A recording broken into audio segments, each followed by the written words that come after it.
প্রথমত হলো উনি গতকালকে না পরশু দেখলাম টিভিতে উনি অটোরিকশা নিয়ে ব্যস্ত আছেন। আমি মনে করি স্বরাষ্ট্রমন্ত্রী যিনি রয়েছেন ওনার ইমিডিয়েট যেটা কাজ বাংলাদেশের দর্শনের বিরুদ্ধে শক্তভাবে দাঁড়ানো। জীবন অবাক না করলে কে করবে? 28% মিল্ক ফ্যাটের অবাক করার সাথে ফ্রেশ মিল্ক পাউডার। জীবন অবাক করুক প্রতিদিন। ঢাকা মহানগরের বিভিন্ন ইউনিটের নেতৃবৃন্দ উপস্থিত আছেন, ঢাকা জেলার বিভিন্ন ইউনিটের নেতৃবৃন্দ উপস্থিত আছেন, জামায়াত ইসলামের বিভিন্ন ইউনিটের নেতৃবৃন্দ এবং সাবেক প্রার্থীগণ, সম্মানিত সাংবাদিক ভাইরা, আজকে আমরা এই ইফতার মাহফিলে সবচেয়ে বেশি একদিকে হলো খুশি যে আমাদের অনেক শহীদ ফ্যামিলি এসেছেন, ওনাদের আত্মীয় স্বজনরা এসেছেন, এসে আমাদেরকে বলেছেন যে বিচার কতটুকু, কতদিন পরে বিচারটা হবে অথবা কবে বিচারটা হবে, এই প্রশ্নগুলো আমাদেরকে রেখেছেন। তা আমরা সুনির্দিষ্ট আকারে আজকের আমি প্রোগ্রাম থেকে মাননীয় যিনি স্বরাষ্ট্রমন্ত্রী আছেন ওনার কাছে সুস্পষ্ট কিছু মেসেজ দেওয়ার চেষ্টা করব। প্রথমত হলো উনি গতকালকে না পরশু দেখলাম টিভিতে উনি অটোরিকশা নিয়ে ব্যস্ত আছেন। স্বরাষ্ট্রমন্ত্রী যিনি সবচেয়ে ওনার যে ভাইটাল কাজগুলো, প্রথম কাজটা হলো বাংলাদেশে ধর্ষণ বন্ধ করা। আমাদের নারীরা আমাদেরকে মেসেজ দিচ্ছে যে এক নারী বলল তার দুজন বাচ্চা আছেন, ছোট ছোট বাচ্চা আছেন, উনি আতঙ্কে আছেন যে কে ধর্ষণ করে তাদেরকে চলে যায়। তো বাংলাদেশের আইন শৃঙ্খলা পরিস্থিতি যে অবস্থায় গিয়েছে, এটা যদি আমরা ঠিক না করতে পারি, নারীদের নিরাপত্তা না দিতে পারি, এবং যারা আমাদের বোনরা রয়েছে, ছোট ছোট বাচ্চারা রয়েছে, তাদেরকে ধর্ষণ করে চলে যায়, আমি মনে করি স্বরাষ্ট্রমন্ত্রী যিনি রয়েছেন ওনার ইমিডিয়েট যেটা কাজ বাংলাদেশের ধর্ষণের বিরুদ্ধে শক্তভাবে দাঁড়ানো। আমরা মনে করি যাদের থেকে আমাদের জন্ম হয়েছে এবং আজকে বাংলাদেশের 50% তারা, কিন্তু তাদের নিরাপত্তার অভাব বাংলাদেশে রয়েছে। এই জন্য সরকারের কাছে আমরা অনুরোধ জানাবো যে ধর্ষণ বন্ধ করার জন্য আপনারা দ্রুত উদ্যোগ নিন। এবং এখানে আমরা দেখতে পাচ্ছি অনেক দলীয় গুন্ডা পান্ডা কিন্তু দলীয় শেল্টারে এই কাজগুলোতে অংশগ্রহণ করছে। কিন্তু আমরা স্পষ্টভাবে বলতে চাই যারা অপরাধী তাদের কোনো দল নাই, কিন্তু আবার এই দলীয় পরিচয় ব্যবহার করেও কোনো সুযোগ নেওয়ার চেষ্টা করবেন না। এই জন্য স্বরাষ্ট্রমন্ত্রীকে বলবো দ্রুত উদ্যোগ নিন। আরেকটি বিষয়, সেটা হলো আমাদেরকে বলা হয়েছিল যে ইলেকশন, নির্বাচন, তারপরে হলো বিচার এবং সংস্কার দ্রুত গতিতে বাস্তবায়ন হবে। কিন্তু আমরা এখন দেখতে পাচ্ছি সংস্কারের যে কার্যক্রম সেটার বিরুদ্ধে হলো একটি দল দাঁড়াচ্ছে। দলটির নাম হলো বিএনপি। এই বিএনপির ভাই, নেতা কর্মী এবং যারা পার্লামেন্টে যাচ্ছেন, যারা সরকারে আছেন, আপনাদেরকে অনুরোধ করব সংস্কারের যে রিফর্ম অ্যাসেম্বলি সেটা দ্রুত গঠন করার জন্য আপনারা উদ্যোগ নিন। যদি এটা না করতে পারেন তাহলে আমাদের যে ম্যান্ডেটটা ছিল গণ অভ্যুত্থানের পরে শহীদ এবং আহতদের, আমরা সেই জায়গায় আবার ফিরে যাব।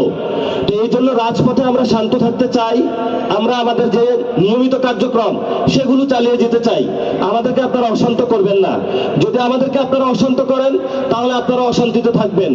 এখন অনেক জায়গা দেখতে পাচ্ছি যে প্রধানমন্ত্রী হলো গাড়ি ট্রাফিক সিগন্যালে দাঁড়িয়ে যায়, আবারই দেখতে পাচ্ছি বিদ্যুৎ খরচ কমিয়ে দিচ্ছেন, আবারই হলো দেখলাম স্বরাষ্ট্রমন্ত্রী হলো অটোরিকশা নিয়ে ব্যস্ত আছেন।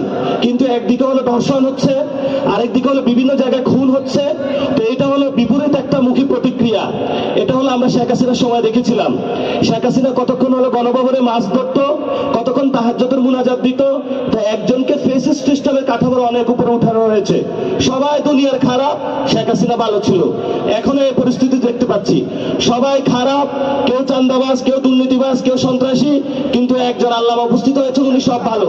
উনি ট্রাফিক সিগন্যালে দাঁড়িয়ে যান, বিদ্যুৎ কমিয়ে দেন, সব কিছু উনি ভালো কাজ করে। কিন্তু আমি আপনাদেরকে অনুরোধ করব, আপনারও মেয়ে সন্তান আছে 2 জন, আপনার ওয়াইফ আছে, আমাদেরও মা বোন আছে, অনেক কষ্টের জায়গা। যদি এই গণ অভ্যুত্থানের পরে কোনো বোনদের আমরা দর্শন হতে দেখি, প্লিজ মাপ চাই, বাংলাদেশে দর্শন আপনারা বন্ধ করুন, দ্রুত উদ্যোগ নিন, নাহলে আমরা রাজপথে নারীদের নিয়ে কর্মসূচি দিতে বাধ্য হবে ইনশাআল্লাহ। আবার আওয়ামী লীগের অফিসগুলো খুলে দেওয়া হচ্ছে, এইসব ফাইজলামি আপনারা বাংলাদেশে করবেন না। যদি আপনারা ফাইজলামি করতে চান তাহলে কিভাবে হলো আপনাদেরকে সাইজ করতে হয় সেটাও আমরা জানি। এখন আবার আমাদেরকে বেয়াদব বলেন বা যা কিছু তা বলেন, কিন্তু আমরা অধিকারের প্রশ্নে সংস্কার, বিচার এবং বাংলাদেশের আইন শৃঙ্খলা, বাংলাদেশের মানুষের নিরাপত্তা অধিকারের ক্ষেত্রে এক বিন্দু ছাড় দেব না, এটা আমাদের স্ট্রেট ফরওয়ার্ড কথা। এবং আপনারা যদি আসেন রাজপথে লড়াই হবে, কিন্তু আমরা এই ক্ষেত্রে এক বিন্দু ছাড় দিতে রাজি না। এই জন্য যারা আপনারা আজকে ইফতার মাহফিলে উপস্থিত হয়েছেন, লড়াই মাত্র শুরু হয়েছে, ইনশাল্লাহ লড়াই চলবে। তবে আমরা তাদেরকে একটু সুযোগ দিচ্ছি। এই সুযোগ মানে এটা না যে তাদেরকে আমরা একদম কার্ড দিয়ে দিয়েছি যা ইচ্ছা বাংলাদেশে বসে করবে আর আমরা এখানে নাই, এমন না। আমরা এখনো বাইচা আছি, আমরা এখনো কোথাও বাইসা যাই নাই। তো এই জন্য যারা এখানে এসেছেন লন্ডন থেকে আর যেখান থেকে, এই কাজগুলা ভাই আপনি দ্রুত করেন। ছোট ভাই হিসাবে আপনার কাছে অনুরোধ করছি, দর্শন বন্ধ করেন, বিচার করেন, রিফর্ম অ্যাসেম্বলি করেন, এরপর আপনি একটু শান্তিতে কাজ করেন। ধন্যবাদ সকলকে, উত্তরাবাসীকে। আমি এখানে ইলেকশন করার কথা ছিল, ভাগ্যের পরিক্রমায় ঢাকা 8-এ গিয়েছিলাম। ঢাকা 18-তে চান্দাবাজি সন্ত্রাসী নাই এটা আমি বলি না, এখানেও আছে। উত্তরখান দক্ষিণখানে অনেক সন্ত্রাসী কার্যক্রম চলেছিল আমাদের প্রার্থী আরিফুল ইসলাম আদিবের উপরে, সেই সময় আক্রমণ চালানো হয়েছিল। আমরা সেই কাহিনীগুলো কিন্তু জানি, কারা করেছিল তারাও জানি। আমরা আপনাদেরকে বলবো হুঁশিয়ার, সাবধান। আর যদি এক পা বাড়ানোর চেষ্টা করেন তাহলে আমরা আপনাদেরকে মোকাবেলা করতে পারবো। ভোট কিন্তু একদম আকাশ পাতাল বেশি হয় নাই, কাছাকাছি হয়েছে। আমাদেরকে যারা ভোট দিয়েছে তাদের প্রতি আমাদের দায়িত্ববোধ রয়েছে। এই জন্য হলো ধীরে সুস্থে কাজ করবেন, উচ্ছৃঙ্খল ভাবে গাড়ি চালাবেন না। বাংলাদেশের মানুষ ধীরে সুস্থ ভাবে চায়, এই যারা ড্রাইভিং সিটে বসেছে রেকলেস ড্রাইভার হবেন না। ধন্যবাদ সকলকে, দোয়া করবেন। টাইম নাই, ইনশাল্লাহ ভবিষ্যতে কথা হবে। উত্তরা 7 নম্বর সেক্টরে নামাজ পড়বো, তারাবির নামাজ। সবাই একসাথে আসবেন, আড্ডা দিব ইনশাল্লাহ। সবাই ভালো থাকবেন। আসসালামু আলাইকুম ওয়া রাহমাতুল্লাহি ওয়া বারাকাতুহু। জীবন অবাক না করলে কে করবে? 28% মিল্ক ফ্যাটের অবাক করার সাথে ফ্রেশ মিল্ক পাউডার। জীবন অবাক করুক প্রতিদিন।